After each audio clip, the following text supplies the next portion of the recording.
Delhi ordinance से जुड़ी हुई आपको बता दें, आज एक बार फिर से ऐवान में अपोजिशन की ताकत का टेस्ट देखने को मिलेगा। तो आज फिर से पार्लियामेंट के दोनों ऐवान में हंगामे के आसार हैं। आज लोकसभा में पेश होगा दिल्ली सर्विस बिल। वजीर दाखिला अमित शाह पेश करेंगे दिल्ली ऑर्डिनेंस। INDIA के अरकान पार्लियामान को ऐवान में पेश होने के लिए व्हिप जारी कर दिया गया है।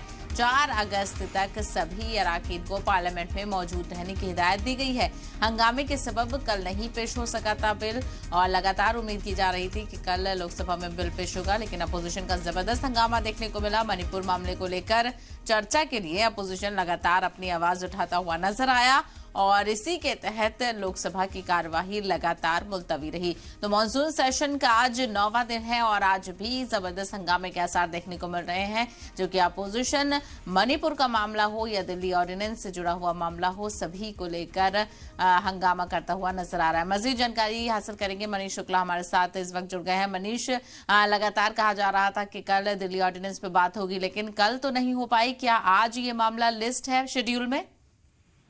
जी हाँ, बिल्कुल। देखिए, कल लिस्ट नहीं थी और ये आज लिस्ट किया गया बाकायदा प्रॉपर लोकसभा में करीब 2 बजे के करीब गृह मंत्री अमित शाह की तरफ से ये कहा जा रहा है कि ये बिल को मूव किया जाएगा। चूंकि जो सबसे बड़ी बात ये है कि ये ऐसे समय सरकार बिल लेकर के आ रही है जब जो अपोजिशन है, जो इंडिया फ्रंट है, जिन्होंने नो कॉन्फिडेंस मोशन लोकसभा में स्पीकर के सामने मूव किया हुआ है।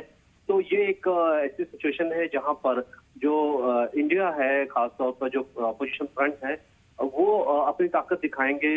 पूरी कोशिश होगी, क्योंकि लगातार अगर आपने देखा तो पिछले कुछ दिनों से कई जो मसले हैं दूसरे दलों के अपोजिशन पार्टीज में, वो सारे मसलों पर एक राय बन रही है अपोजिशन पार्टीज की। जैसे कि आप देखें तो